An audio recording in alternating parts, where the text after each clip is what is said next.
Jai Hind friends, I'm Major Gaurav Arya and you're watching the Chanakya Dialogues English. That's why you'll never find a high-performing Khalistani. There is nothing called a high-performing. A high-performing Khalistani is the one who can throw stones, beat up people, kill somebody. That's a high-performing. He got into the aircraft and when the flight took off, he took off his seatbelt, he got up, he said, "Ladies and gentlemen, I'm a Pakistani."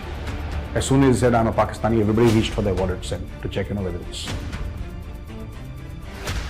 Jai Hind friends, I'm Major Gaurav Arya and you're watching the Chanakya Dialogues English. Like this video, subscribe to our channel and don't forget to press the bell icon. A lot of you have been sending in complaints that they don't receive notifications when a new video is released. We normally release the English video at 7 o'clock in the evening, and a lot of you have sent me messages saying that, "Gaurav, we don't receive your videos at 7 o'clock whenever they're released." So there is no notification. That is apparently because most of you, my friends, have not pressed the bell icon. So kindly press the bell icon. The process, apparently, that's what I'm told, is not complete till you subscribe and then press the bell icon. So press that bell icon and you'll get your notifications. Now, the Prime Minister of India has had a very successful visit to the United Arab Emirates. He went to Abu Dhabi, and there a lot of announcements were made. So in the field of healthcare, in the field of education, in the field of trade, in the field of defense, in the field of culture to culture, these exchanges. But primarily three things that I want to mention to you, which are, in my mind, truly exceptional. Number one, both parties agreed that trade, which is at $85 billion per year, should go up to $100 billion per year between the UAE and India. So they're looking at $100 billion per year trade in the near future. So this is not like 10 years down the line, this is in the near future, looking at enhanced trade. Also, an announcement that brings me a lot of satisfaction is that IIT Delhi is going to be opening a campus in Abu Dhabi. This is a very important part. I think what Prime Minister Modi has done right is understood that diplomacy is not just about, foreign office mandarins going and speaking to other countries. It's about so much more. It's about culture, it's about education, it's about so many other things. So what happens essentially when you have an IIT campus in Abu Dhabi? So you have people from all over because UAE, everybody from all over the world comes and lives in the UAE, and you have people from thousands and thousands of students from foreign countries coming and studying every year in IIT Delhi Abu Dhabi campus. And all these people, they're going to be ambassadors of India. At least most of them are going to be ambassadors of India, and they will tell the India story because their professors are going to be Indian, their teachers are going to be Indian, the staff and everybody's going to be Indian. So I think it's a great, great initiative by Prime Minister Modi. Also, both the countries are going to start trading in their respective currencies. So payments will be made in respective currencies. So these are the 3 points: $85 billion to $100 billion trade, IIT Delhi campus, and respective currencies trade. I think it's been a very fruitful visit. Apart from that, healthcare, people-to-people contact, defense, so many other things. I'd just like to make a recommendation to the Prime Minister and the Foreign Office, and of course the Minister of Education. It will be great, if India can fund campuses in neighboring countries, IIT campuses. And I think it will be wonderful, even IIMs for that matter. So, IIT Kharagpur could have, and this is just a thought in my mind, IIT Kharagpur could have a campus in Dhaka, right? There could be some IIT campus in Kathmandu, or in Colombo, in Sri Lanka, or in Bhutan. You see, education is something that, India is famous for. All these top company CEOs and all these are from, and none of them own the company per se. When I say own, I mean, they're not the people who initially put in the money to create that company. They joined in as professionals, and then they grew through the ranks to head the company or be at the helm of that organization professionally. And that is because Indian education is recognized as a par across the world. And this is why this Abu Dhabi campus is going to be created, So this is something that I would recommend to the government, at least in the nearby states. You could have one even in the Stan countries, Central Asia. And this is how you spread your influence in other countries, through education. It doesn't always have to be trade. It doesn't always have to be, military power. It can be education also. And I think this is a wonderful opportunity where, we can do this.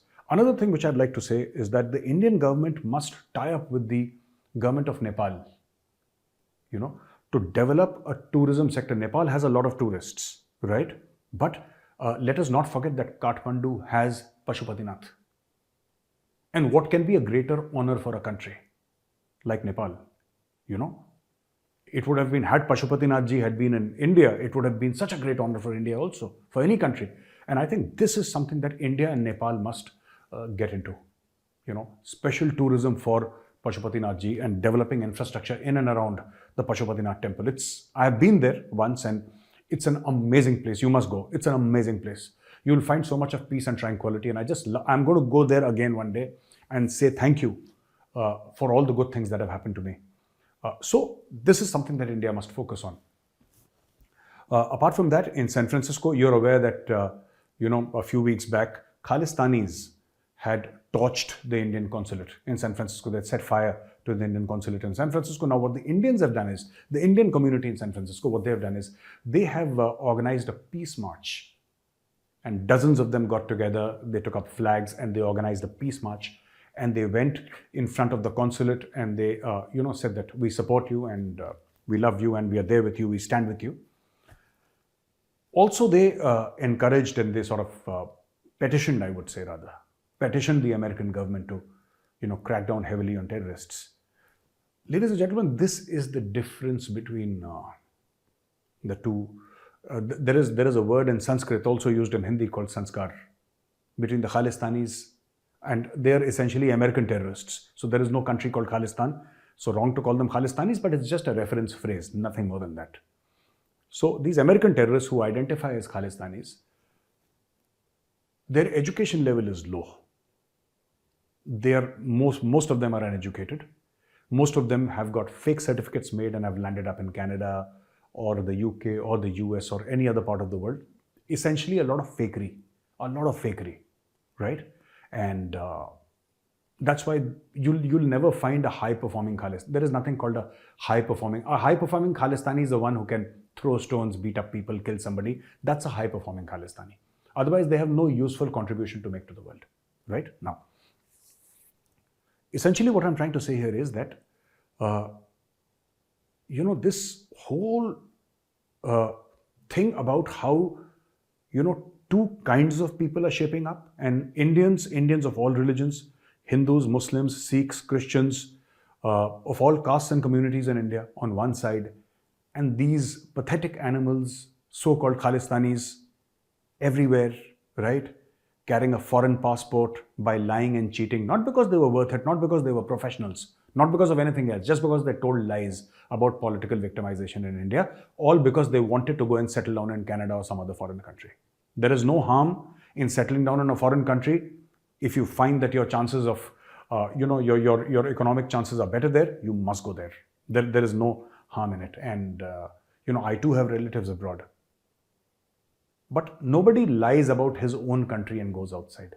That is my complaint with the Khalistanis, They lie, they cheat, they thieve, they steal. They lie about their own country where they were born, where their fathers and mothers were born. They lie about that country and they say that we are political, they're victims of, political crackdowns by the Indian government. Nothing of that sort. It is just that lust of going and driving a cab in Canada. I don't know why all of them want to drive cabs in Canada for some reason, but yeah, that is the way they are. So forget about it. Anyway, so this is the difference between both the people. Here, Indians, highly educated, NRIs, highly qualified, people who are respected community members who have managed to assimilate into that environment of that country and are productive members of society. You see Indians anywhere, they are very, NRI especially, they are productive members of society.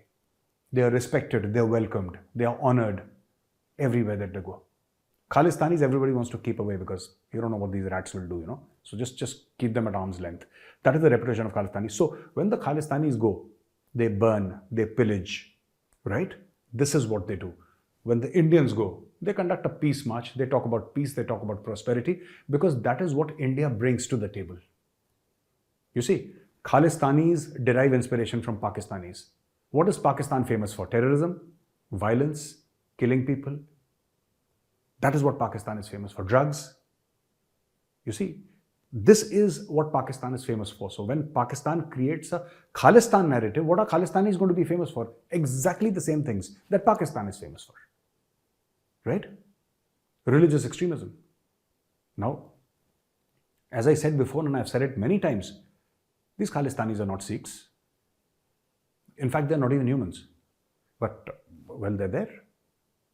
And they create chaos wherever they go. There is nothing positive that they have contributed anywhere. But look at the Indians on the other hand. Top leaders in their fields. Respectable people. Who the society looks up to. Role models. Have you ever seen a Khalistani role model? There is nothing called a Khalistani role model. Apart, if you're looking at other Khalistanis. They might find some crazy guy like Nijar a role model, but you can only say that much about Khalistanis. Anyway, another interesting news is that Pakistan has found an innovative way to beg. Here is a Pakistani who gets on a flight, He gets on a flight and he starts begging on the flight. And he says, I'm making a madrasa and I want all of you to give me money. I'm not asking for alms in the sense that I'm not begging. I'm asking for donations. That's just a fancy word for begging anyway, as far as Pakistanis are concerned, That is what he says. That is what Shehbaz Sharif says, I'm asking for money outside. He's not begging for money, but he's saying, I'm asking for money. So everybody, Imran Khan used to do it, and before that, Pervez Musharraf has done it. Everybody, Nawaz Sharif, Asif Ali Zardari, everybody in Pakistan begs. Their current army chief is begging, Yasim Munir. He begs. He's the guy who's responsible for that $2 billion from Saudi Arabia. He's the guy who got the money to the Pakistanis. So everybody's begging, and this guy, but this guy, hats off to him. He found an innovative way. He actually bought a plane ticket. Yeah. He got into the aircraft and then the flight took off. He took off his seatbelt. He got up. He said, ladies and gentlemen, I'm a Pakistani. As soon as he said, I'm a Pakistani, everybody reached for their wallets and to check, whether it's still there or not. And then he said, give me money. Give me your money. This is a hold up. No, he didn't say it's a hold up. I'm just making that up. But, this guy started asking money and he said that, I'm making a madrasa and I want you, and don't come to my seat to give me the money. I will come to your seat and beg for money.